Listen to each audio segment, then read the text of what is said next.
شہوت کا سانپ ابتدا ہی میں مار ڈالو ورنہ یہ کبھی اژدہا بن جائے گا۔ اگر کامیابی حاصل کرنا چاہتے ہو تو مسلسل محنت کرتے رہو۔ جب کوئی غم دیکھو تو استغفار کرو کہ ان کے غم تو خدا کی طرف سے آتا ہے، تم اپنے کام میں لگے رہو۔ زندگی کو ہمیشہ امانت سمجھو کہ ان کی عنقریب چلے جائے گی۔ برا وہ شخص ہوتا ہے جو بے ادب ہو کہ ان کے ادب میں نیکیاں ہی نیکیاں ہے۔ اگر کسی دین سے تمہیں رہنمائی حاصل ہو سکتی ہے تو وہ صرف اسلام ہے۔ صرف خدا کی عبادت کرو اور اس سے اپنی حاجات بیان کرو۔ خدمت خلق صرف خوشنودی خدا کے لیے کرو۔ حلقت کے قبول کرنے سے تمہیں کچھ نہیں ملے گا۔ شمع بننے کے دعوے سے پروانہ بن جانا زیادہ باعث افتخار ہے۔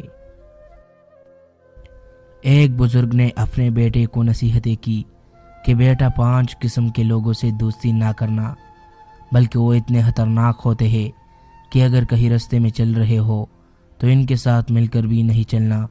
بیٹے نے پوچھا وہ کون لوگ ہیں؟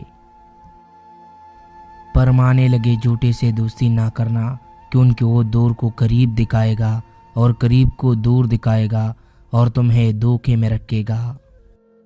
بیٹے نے کہا دوسرا کون ہے؟ فرمانے لگے تم کسی بخیل اور کنجوس سے دوستی نہ کرنا کیونکہ وہ تمہیں اس وقت چھوڑ دے گا جب تمہیں اس کی بہت زیادہ ضرورت ہوگی۔